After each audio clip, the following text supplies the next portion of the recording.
नमस्कार दोस्तों, मैं हूं अनिल। आपका स्वागत है हमारे YouTube चैनल गुरुजी स्टडी अड्डा में।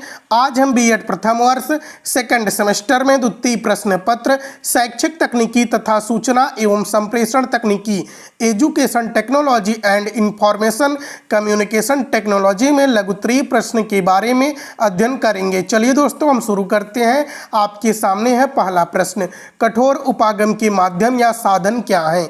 उत्तर है शैक्षिक तकनीकी में शिक्षण या निर्देशन प्रक्रिया को अधिक प्रभावशाली बनाने के लिए जिन माध्यमों या साधनों का प्रयोग किया जाता है उन्हें ही कठोर उपागम का नाम दिया जाता है। अतः radio, television, video cassette, computer, power jet projector आदि इसके अंतर्गत आते हैं। देखिए दोस्तों, शिक्षण प्रक्रिया में जब हम सहायक सामग्रियों के माध्यम से शिक्षण प्रक्रिया को सरल बनाते हैं तो इसे हम सहायक सामग्री कहते हैं। लेकिन दोस्तों, सहायक सामग्री के तौर पर जब हम कठोर उपागम का उपयोग करते हैं, जैसे radio, television, video cassette, computer, power jet projector, कठोर उपागम उसे कहते हैं जिसे हम हाथों के द्वारा छू सकते हैं, स्पर्श कर सकते हैं, महसूस कर सकते हैं, उसे हम कठोर उपागम कहते हैं। देखिए दोस्तों, रेडियो का प्रयोग हम कैसे करते हैं? रेडियो एक कठोर उपागम है। कठोर उपागम के साधन के रूप में रेडियो का स्थान महत्वपूर्ण है। शैक्षिक तकनीकी शिक्षा के उद्देश्यों को प्राप्त करने में सहायता प्रदान करती है। शिक्षा के उद्देश्य बहुत व्यापक तथा व्यक्ति एवं समाज के प्रत्येक प्रश्न का विकास करने वाले होते हैं। देखिए दोस्तों, रेडियो के माध्यम से विभिन्न कार्यक्रम संचालित होते रहते हैं। औपचारिक अनौपचारिक माध्यम से हम शिक्षा ग्रहण कर सकते हैं रेडियो के माध्यम से। आगे देखिए दोस्तों, वीडियो कैसेट। कठोर उपागम में वीडियो कैसेट भी माध्यम या साधन के रूप में प्रस्तुत हो सकता है। यह विज्ञान की नई उपलब्धि है तथा फिल्म प्रोजेक्टर का नया तथा व्यवस्थित स्वरूप है। इसके माध्यम से कक्षा में शिक्षा को प्रभावशाली बनाया जा सकता है। शिक्षा जगत में नए प्रयोगों तथा शिक्षा में गुणात्मक सुधार के लिए इसका प्रयोग किया जा रहा है। वीडियो कैसेट द्वारा घर बैठकर शिक्षा ग्रहण की जा सकती है। इसके लिए शैक्षिक सामग्री पर कैसेट तैयार करने होते हैं। शिक्षार्थी इन कैसेटों को वीडियो के माध्यम से देखकर ज्ञान प्राप्त कर सकता है। देखिए दोस्तों, वीडियो कैसेट के माध्यम से आप ज्ञान प्राप्त कर सकते हैं। वीडियो कैसेट में यदि एक बार शिक्षण सामग्री या जो शिक्षक पढ़ाता है स्पष्ट रूप से उसे एक बार रिकॉर्ड कर दिया जाता है, फिर उसे वीडियो कैसेट को यदि डिस्ट्रीब्यूट कर दिया जाए विभिन्न विद्यालयों में, दूर दूर बैठे दूर दराज के क्षेत्रों में, तो वीडियो कैसेट के माध्यम से हम शिक्षा ग्रहण कर सकते हैं। वीडियो कैसेट क्या है? तो यह एक हार्डवेयर या कठोर उपागम है। देखिए दोस्तों, कंप्यूटर एक तरह का स्वचालित संयंत्र है जो बिजली की सहायता से चलाया जाता है। यह एक जटिल इलेक्ट्रॉनिक यंत्र है जो बहुत तेजी से कार्य करता है। कंप्यूटर सूचनाओं को प्राप्त करता है और उन्हें अपनी स्मृति भंडार में रखता है तथा सूचनाएं मांगने पर वह उन्हें तत्काल प्रदान करता है। देखिए दोस्तों, कंप्यूटर क्या है? कंप्यूटर कठोर उपागम में आएगा। कंप्यूटर एक सहायक सामग्री है, जबकि दोस्तों कंप्यूटर के स्क्रीन पर जो प्रदर्शित होता है वह सॉफ्टवेयर उपागम में आएगा, कोमल उपागम में आएगा। ध्यान दीजिए, कंप्यूटर को हम छू सकते हैं, स्पर्श कर सकते हैं, कंप्यूटर को, कीबोर्ड को छू सकते हैं, सीपीयू को छू सकते हैं। तो कंप्यूटर कैसा उपागम है? यह कठोर उपागम है, हार्डवेयर उपागम है। बल्कि कंप्यूटर के स्क्रीन पर जो प्रदर्शित होते हैं, जो डाटा हम एंट्री करते हैं, फिर बाद में कंप्यूटर की स्क्रीन पर जो प्रदर्शित होते हैं वह सॉफ्टवेयर उपागम है, कोमल उपागम है। देखिए दोस्तों, अगला प्रश्न आपके सामने, शिक्षा में हार्डवेयर उपागम से आप क्या समझते हैं? उत्तर है शिक्षा में हार्डवेयर उपागम का अर्थ है शिक्षण में अभियंत्रण की मशीनों के प्रयोग को कठोर शिल्प उपागम के नाम से संबोधित किया जाता है। इसे शिक्षा तकनीकी प्रथम या हार्डवेयर तकनीकी भी कहते हैं। हार्डवेयर उपागम को अभियंत्रण अथवा मशीनों की प्रौद्योगिकी से भी संबोधित किया जाता है, क्योंकि इसमें मैकेनिकल इंजीनियरिंग के सिद्धांत का शिक्षण के क्षेत्र में उपयोग किया जाता है। अधिकांश लोगों का विश्वास है कि मशीनों की तकनीकी से शैक्षिक तकनीकी जुड़ी हुई है। जब तक शिक्षण के क्षेत्र में हार्डवेयर के साधनों यथा जैसे tape recorder, radio, TV, gramophone, projector, computer, चलचित्र, इलेक्ट्रॉनिक वीडियो आदि जैसे उपकरण नहीं होंगे तब तक शिक्षा अधूरी रहेगी। शिक्षण के उद्देश्यों को अधिकतम सीमा तक प्राप्त करने के लिए तथा शिक्षण को और प्रभावशाली बनाने के लिए शिक्षा में यांत्रिक उपकरणों का प्रयोग ही हार्डवेयर उपागम कहलाता है। कठोर शिल्प उपागम का संबंध निर्देशन के ज्ञानात्मक पक्ष में है। इसमें मशीन यंत्रवत है और अनुदेशन का कार्य करती है। कठोर शिल्प उपागम में मशीन पर आधारित शिक्षण सामग्री आती है। देखिए दोस्तों, जो शिक्षा में हार्डवेयर उपागम है, यह हार्डवेयर उपागम मशीनी तकनीकी के आधार पर निर्धारित है।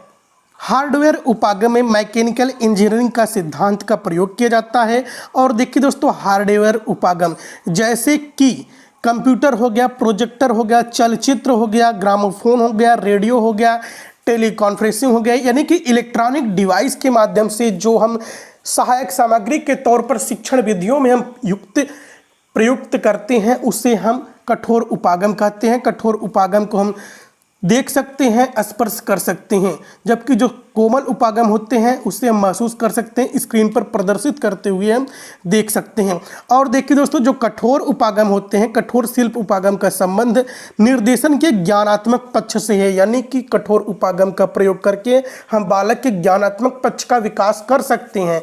लेकिन दोस्तों, भावात्मक और क्रियात्मक पक्ष का विकास करने के लिए शिक्षक का होना अनिवार्य होता है। शिक्षक जब सामने से पढ़ाएगा तभी बालक का क्रियात्मक और भावात्मक पक्ष का विकास होगा। लेकिन कठोर उपागम के द्वारा बालक के ज्ञानात्मक पक्ष का विकास किया जाता है। कठोर उपागम एक मशीनी यंत्रवत की तरह कार्य करता है। देखिए दोस्तों, अगला प्रश्न आपके सामने, शिक्षा में सॉफ्टवेयर उपागम से आप क्या समझते हैं? उत्तर है, शिक्षा में सॉफ्टवेयर उपागम का अर्थ है, सॉफ्टवेयर उपागम में मशीनों का उपयोग नहीं किया जाता है। देखिए दोस्तों, पहले आपको क्लियर कट बता दूं, सॉफ्टवेयर उपागम में मशीनों का उपयोग नहीं किया जाता है, इसलिए इसे कोमल शिल्प उपागम कहते हैं। इस उपागम को अनुदेशन तकनीकी, शिक्षण तकनीकी और व्यवहार तकनीकी की भी संज्ञा दी जाती है। पहले आपको बता दूं, सॉफ्टवेयर उपागम क्या है। जब हम कंप्यूटर में स्क्रीन पर जो एप्लीकेशन के माध्यम से हम देखते हैं प्रदर्शित होता है, वह सॉफ्टवेयर उपागम है। लेकिन दोस्तों, सॉफ्टवेयर उपागम का क्षेत्र बहुत विस्तृत है, यानी कि दोस्तों हम शिक्षण प्रक्रिया में अनुदेशन तकनीकी का जो प्रयोग करते हैं, शिक्षण तकनीकी का जो प्रयोग करते हैं, व्यवहार तकनीकी का जो प्रयोग करते हैं, बालक के व्यवहार परिवर्तन के लिए जो भी शिक्षण विधियां अपनाते हैं, इन सभी शिक्षण विधियों को भी हम सॉफ्टवेयर उपागम कहते हैं। उपागम का मतलब होता है साधन। देखिए दोस्तों, इसमें सामाजिक विज्ञान, मनोविज्ञान और विशेषकर अधिगम के सिद्धांत का प्रयोग किया जाता है जो सॉफ्टवेयर उपागम होते हैं। कोमल शिल्प उपागम में अभियंत्रण की मशीनों के स्थान पर शिक्षण, यानी कि मशीनों के स्थान पर शिक्षण विधियां आ जाएंगी। सीखने के सिद्धांतों का प्रयोग बालकों में अपेक्षित व्यवहार परिवर्तन लाने के लिए किया जाता है, यानी कि सीखने के विभिन्न सिद्धांत कोमल शिल्प उपागम के अंतर्गत आते हैं। मशीनों का प्रयोग कभी कभी पाठ्यवस्तु के प्रस्तुतिकरण को अधिक प्रभावशाली बनाने के लिए ही किया जाता है।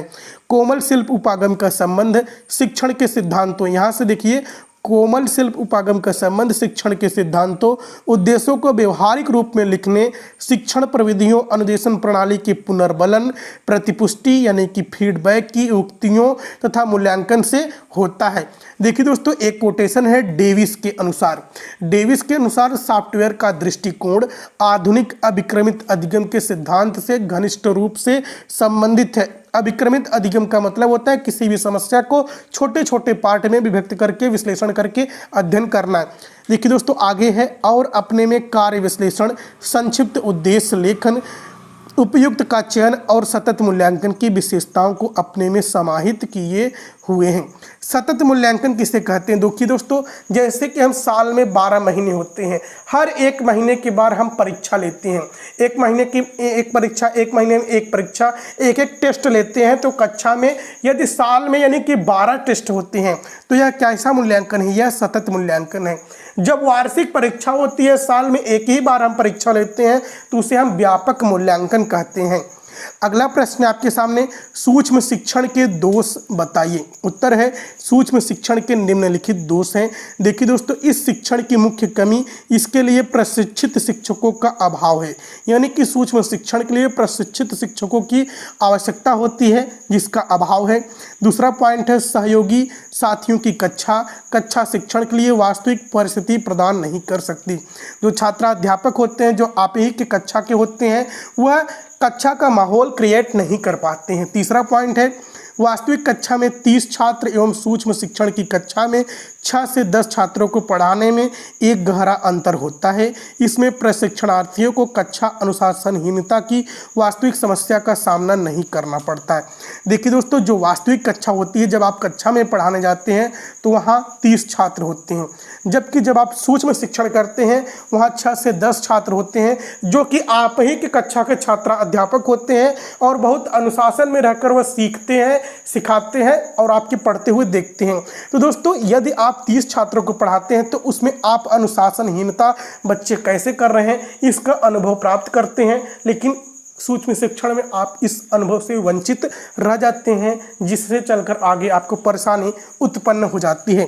चौथा पॉइंट है वीडियो टेप की अनुपस्थिति कभी कभी अभ्यास के दौरान गहन समस्या उत्पन्न कर देती है, क्योंकि वीडियो टेप छात्र अध्यापकों को प्रत्यक्ष पृष्ठपोषण प्रदान नहीं करती है। सूक्ष्म शिक्षण में देखिए दोस्तों, वीडियो टेप का प्रयोग बहुत कम ही करते हैं। पांचवा पॉइंट है वर्तमान परिभाषा के अंतर्गत सूक्ष्म शिक्षण संपूर्ण शिक्षण प्रशिक्षण प्रणाली का स्थान लेने की क्षमता नहीं रखती, यानी कि आप सूक्ष्म शिक्षण के माध्यम से वास्तविक कक्षा का अनुभव तो कर लेते हैं, लेकिन उतना विस्तृत अनुभव आप प्राप्त नहीं कर सकते हैं। छठवां पॉइंट है वर्तमान शिक्षण महाविद्यालयों में सूक्ष्म शिक्षण का प्रवेश धन की समस्या को जन्म देना है। देखिए दोस्तों, सूक्ष्म शिक्षण के लिए बहुत अधिक धन की आवश्यकता पड़ती है, कई कमरों की आवश्यकता पड़ती है, बहुत सारे रूम, बहुत सारे जगह की आवश्यकता पड़ती है। देखिए दोस्तों, आगे है सूक्ष्म शिक्षण की कुछ सीमाएं या दोष होते हुए भी यह महत्वपूर्ण शिक्षण पद्धति है। इसके दोष हैं, लेकिन दोस्तों फिर भी यह बहुत महत्वपूर्ण पद्धति है। सूक्ष्म शिक्षण अनेक शिक्षण संबंधी खोजों में से एक महत्वपूर्ण खोज है। यह छात्रा अध्यापकों को स्व अभ्यास के लिए प्रेरित करके उसका उचित मार्गदर्शन करती है।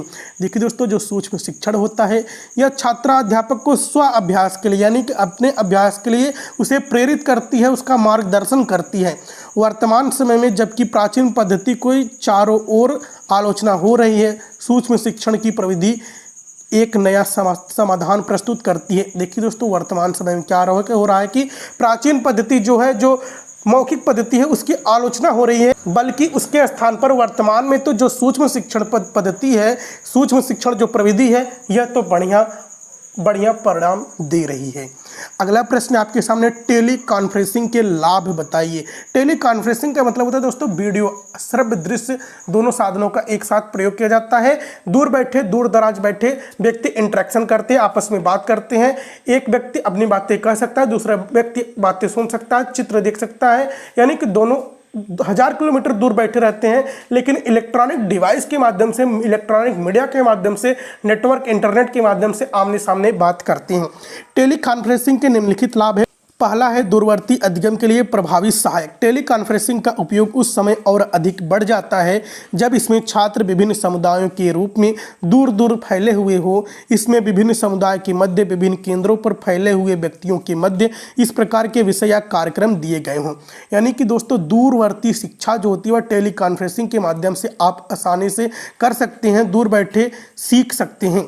दूसरा पॉइंट है मूल्य की प्रभावशीलता। दूरवर्ती अधिगमकर्ताओं के लिए अन्य विधियों की यह विधि कम खर्चीली होती है। देखिए दोस्तों, जैसे कि हम यहाँ पर बैठे हैं, हमारा घर बहुत दूर है, हम इलाहाबाद जाते हैं पढ़ने, तो वहाँ पर हमें पढ़ने के लिए सिर्फ कॉलेज मिलते हैं, वहाँ पर फीस भरनी पड़ती है। फिर उसके बाद दोस्तों वहाँ पर रहने का साधन, सब कुछ साजो सामान आपको जुटाना पड़ता है। देखिए दोस्तों, जब आप दूरवर्ती शिक्षा के माध्यम से, इंटरनेट के माध्यम से, मोबाइल, यूट्यूब के माध्यम से अपने घर पर बैठकर शिक्षा प्रदान करते हैं तो यह कम खर्चीली होती है। अगला पॉइंट है लचीली प्रणाली। इस प्रकार की प्रणाली को जल्दी से छोटे या बड़े समूहों के रूप में व्यवस्थित किया जा सकता है। यह अधिक लचीली प्रणाली होती है। चौथा पॉइंट है परिचित अनुदेशनात्मक प्रणाली। अनुदेशन की यह विधि अन्य विधियों के समान ही है, जैसा कि विभिन्न समूहों के मध्य विभिन्न प्रकार के कार्यक्रमों द्वारा आपस में विचार विमर्श किया जाता है।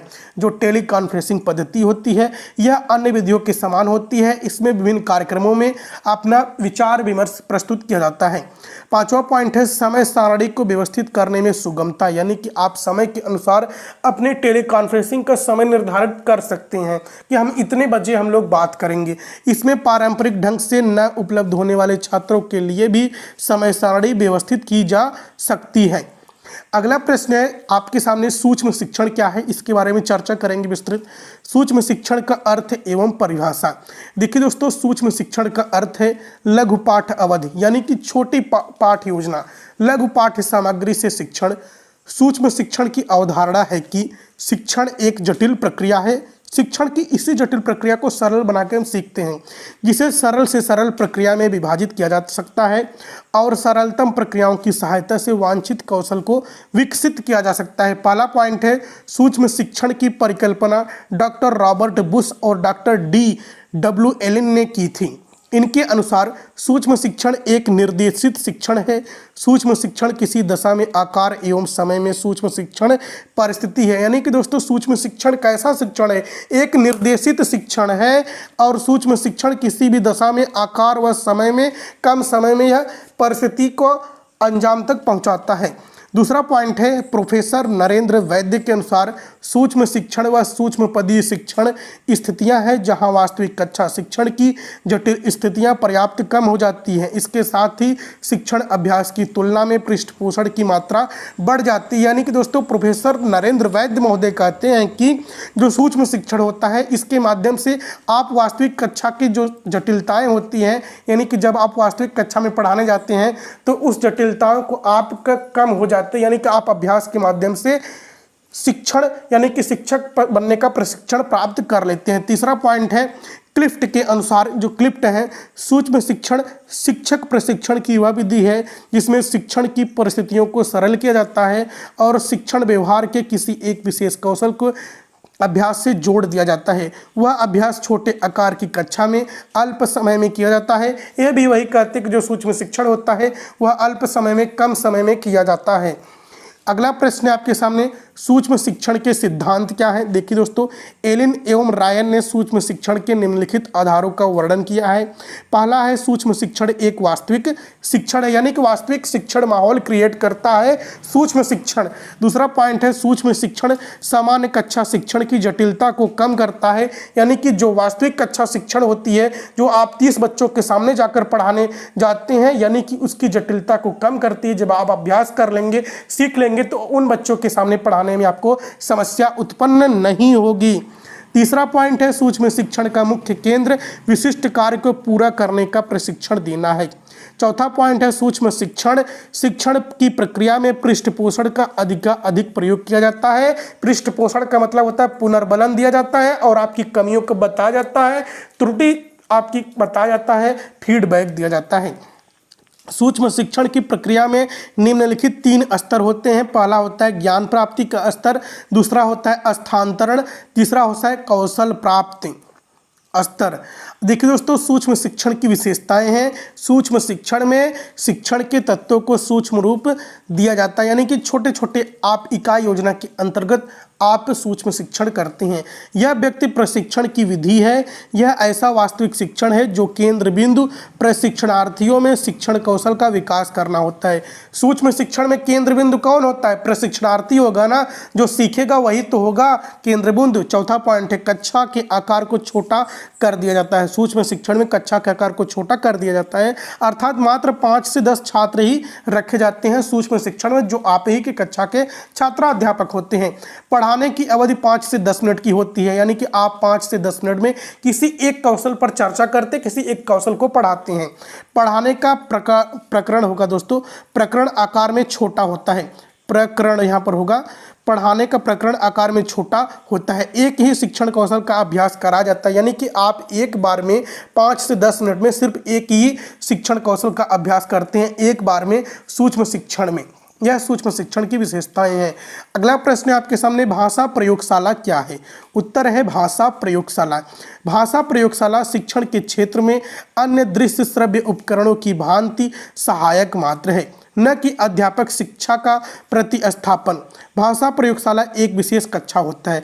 देखिए दोस्तों, जो भाषा प्रयोगशाला होता है यह भी शिक्षक की ही सहायता करता है, न कि एक शिक्षक का पूरा कार्य करता है। जो भाषा प्रयोगशाला होता है यह शिक्षक की सिर्फ सहायता करने के लिए होता है। ध्यान दीजिए, भाषा प्रयोगशाला सिर्फ शिक्षक की सहायता करने के लिए होता है। भाषा प्रयोगशाला एक विशेष कक्षा होता है जो विविध दृश्य श्रव्य उपकरणों से युक्त होता है, यानी कि भाषा प्रयोगशाला में श्रव्य दृश्य साधन रखे होते हैं। सामान्यतः एक भाषा प्रयोगशाला 4, 6, 8, 32 टेप रिकॉर्डर का एक क्रमिक व्यवस्थित संयोजन होता है। जो भाषा प्रयोगशाला होता है 4, 6, 8, 10, 32 एक व्यवस्थित क्रम होता है दोस्तों, जहां पर एक साथ कई छात्र शिक्षा ग्रहण कर सकते हैं और मुख्य पर एक पर शिक्षक बैठता है, जिसके माध्यम से शिक्षार्थी अध्येता पाठ्य अध्ययन हेतु विविध तरह के अभ्यास करते हुए भाषा सीखते हैं।